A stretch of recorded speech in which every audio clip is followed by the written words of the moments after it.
Welcome back. LB Nagar నియోజకవర్గానికి are Krishnaiah guest లీడరేనా? ఎమ్మెల్యేని కలవాలంటే ప్రజలు ధర్నా చౌక్ వెళ్లాల్సిందేనా? లోకల్ టీఆర్ఎస్ నేతలు ఇక్కడ అసలు ఒక శాసనసభ్యుడు ఉన్నారన్న సంగతి మర్చిపోయారా? గ్యాంగ్స్టర్ నయీంకు ఆర్ కృష్ణయ్య గురువు అన్న మాటల్లో నిజమెంత? అసలు ఆయనకు ఇంకోసారి ఎన్నికల్లో పోటీ చేసే ఆలోచన ఏం పని ఉండదు.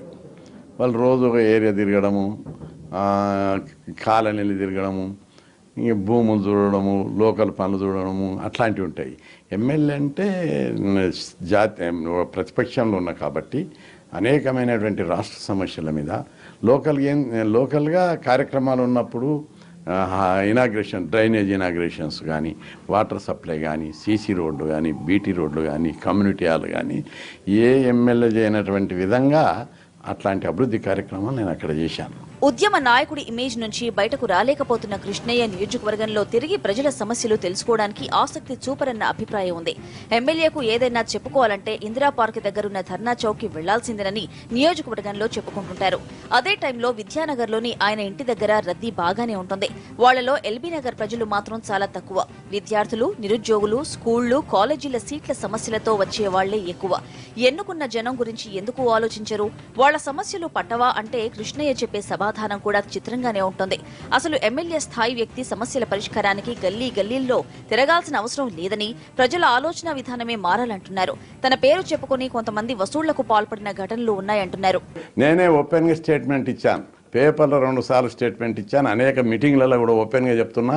ఎవరు కూడా ఒక పైసా కలెక్ట్ చేయొద్దు, ఎవరు కూడా కమిషన్లు తీసుకోవద్దు, నా పైసా కరప్షన్ చేయొద్దు అనేది అది ఎవరిని అడిగినా చెప్తారు. ఎవరు కరప్షన్ చేయడం అనేది ఒక ఆఫీసర్ కానీ, ఓ ఇంజనీర్ కానీ, ప్రజలు కానీ, అది అందరికీ కరప్షన్ లేని నియోజకవర్గం ఎల్బీ నగర్ నియోజకవర్గం. కరప్షన్ లేదు ఎమ్మెల్యేది అనేది అనేక మంది ఏజెన్సీలు చేస్తే, సర్వేలు చేస్తే కూడా కరప్షన్ చేయనటువంటి ఎమ్మెల్యే ఆర్ కృష్ణయ్య అని చెప్పి స్పష్టంగా. ఎమ్మెల్యే ఏ మాత్రం పట్టించుకోకపోవడంతో నియోజకవర్గంలో టీఆర్ఎస్ నేతలు ఆడింది ఆట, పాడింది పాటగా మారింది. కొన్ని అధికార కార్యక్రమాల సమాచారాన్ని సైతం కృష్ణయ్యకు ఇవ్వకుండా పని కానిచేస్తున్నారన్న ప్రచారం జరుగుతోంది. ప్రోటోకాల్ పాటించడం లేదని ఎమ్మెల్యే అసెంబ్లీ స్పీకర్ కు సైతం మొరపెట్టుకున్నారట.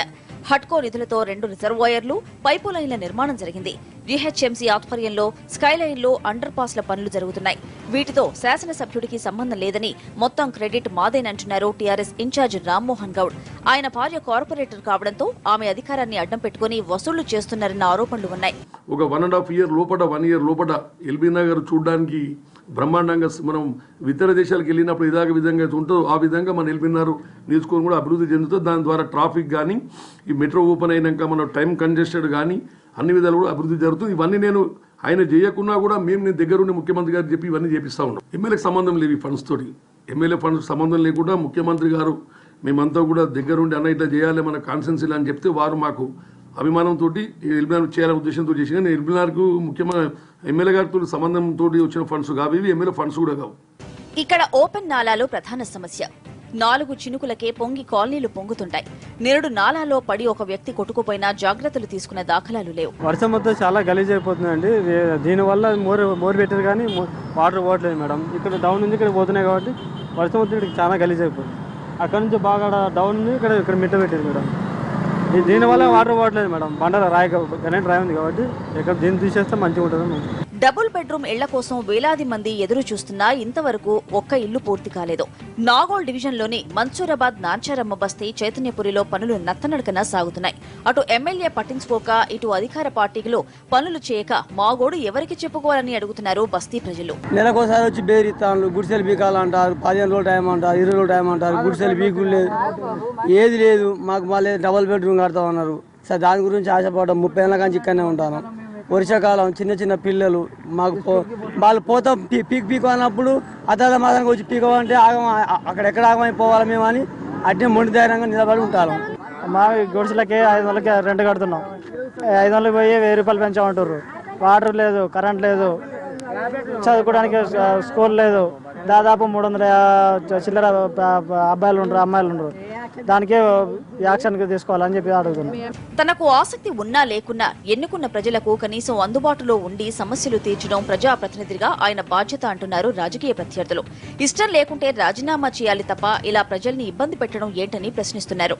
అటు టీఆర్ఎస్ కార్పొరేటర్ మనుషులు వసూళ్లకు పాల్పడుతూ ప్రజల్ని భయభ్రాంతులకు గురి చేస్తున్నారని ఆరోపిస్తున్నారు. అంతా కలిసి ఎల్బీ నగర్ ను అల్లకల్లోలం చేస్తున్నారన్నది కాంగ్రెస్ వర్షన్. అందరూ అదే విధంగా ఉన్నాడు. ఎందుకంటే అందరూ కూడా అలా ఒక టీం లెక్క అయ్యిండ్రు. ఆ టీం లెక్క అయిపోయి ఎవరు ఎక్కడ ఎంత డబ్బు వస్తుందో ఆ డబ్బు అంతా తీసుకోవాలి, పంచుకోవాలన్న ఉద్దేశంతో ఉన్నారు. ప్రజల యొక్క సౌకర్యాలు ఏమాత్రం కూడా పట్టించుకుంటలేదు. డ్రైనేజ్ పొంగుతుందా, లేకపోతే మంచినీళ్ళు వస్తలేవా, కమ్యూనిటీ హాల్స్ ఉన్నాయా లేవా, రోడ్లు బాగుందా లేదా అన్న సంగతి గాలికి వదిలేసిండ్రు.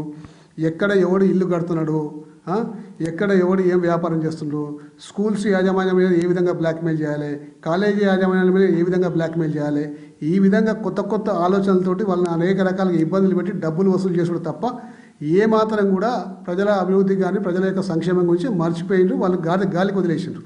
ప్రతిపక్షాలే కాదు, టీడీపీలో సైతం కృష్ణయ్య తీరుపై తీవ్ర అసంతృప్తి ఉంది. ఆయన్ని అసలు తమ పార్టీ ఎమ్మెల్యే అని చెప్పుకోవడానికి కూడా ఇబ్బంది పడుతున్నామని అంటున్నారు నాయకులు. పార్టీ కొద్దిగా ఇబ్బంది జరుగుతుంది. ఎందుకంటే ఆయన ఇంటి దగ్గర పోయినా కూడా మా తెలుగుదేశం పార్టీ వాళ్ళకంటే వేరే పార్టీ వాళ్ళు ఎక్కువ ఉంటుంటారు. ఆయన ఎవరిని కూడా ఏ పార్టీ ఎక్కడి నుంచి వచ్చినాం అనేది కాదు, రాష్ట్ర వ్యాప్తంగా ఎవరు వచ్చినా కూడా ఫోన్ కలపడం, మాట్లాడటం, వాళ్ళకి పిల్లలకు సీట్లు ఇప్పించడం, ఎవరికైనా ఇబ్బందులు ఉన్న వాళ్ళకి ఫోన్లు చేయడం, ఆ ఆర్గనైజేషన్లోనే పోవడంతో కొన్నిసార్లు ఎల్బీనగర్లో టీఆర్ఎస్లో మా మీద కేసులు పెట్టినా కూడా వాళ్ళే ముందు పోయి అడ్వాంటేజ్ తీసుకుంటున్నారు. అందరికి పనిచేయాలని ఒక నిజమైన ఎమ్మెల్యే ఏ విధంగా అయితే పార్టీలకు అనుగుణంగా పార్టీ వాళ్ళకే ఉండాలి, కానీ ఎలక్షన్ల వరకే ఉండాలి, తర్వాత మనం అందరికి పనిచేయాలనేది ఒక రోల్ మోడల్ లాగా ఆయన పనిచేస్తున్నాడు. గ్యాంగ్స్టర్ నయీం ఎపిసోడ్ లో కృష్ణయ్య పేరు రావడం కూడా కలకలం రేపింది. నయీంకు ఆయనే గురువన్న ప్రచారం కూడా జరిగింది. ఆ విషయాన్ని ఒప్పుకుంటున్నారు ఎమ్మెల్యే. తాను గురువని అయినా ఆర్థిక వ్యవహారాలతో సంబంధం లేదంటున్నారు. నేను నయం తోటి ఏమైనా బిజినెస్ చేసినా, సెటిల్ చేసినా, ఈ గవర్నమెంట్లో ఉన్న వాళ్ళు చేసారు, మంత్రులు ఉన్న వాళ్ళు చేసారు. నయం తోటి లిటిగేషన్, భూములు, దందాలు అన్నీ చేశారు. నయము రాడికల్ విద్యార్థి సంఘంలో 1990-91 ఉండే. అప్పుడు నేను ఉస్మానియా యూనివర్సిటీలో joint action committee, RS, PDS, SFI, ASF, డిఎస్ఓకు ఒక కమిటీ వేసినాం, జాయింట్ యాక్షన్ కమిటీ. దానికి నేను చైర్మన్. అట్లాంటి సందర్భం నా ఉద్యమాలలో వచ్చేది, నా రూమ్కి వచ్చేది. రాడికల్ నయంగా పరిచయం తప్ప, రాడికల్ నయంగా నా శిష్యుడు తప్ప, క్రైమ్ నయం నా శిష్యుడు కాదు. ఏది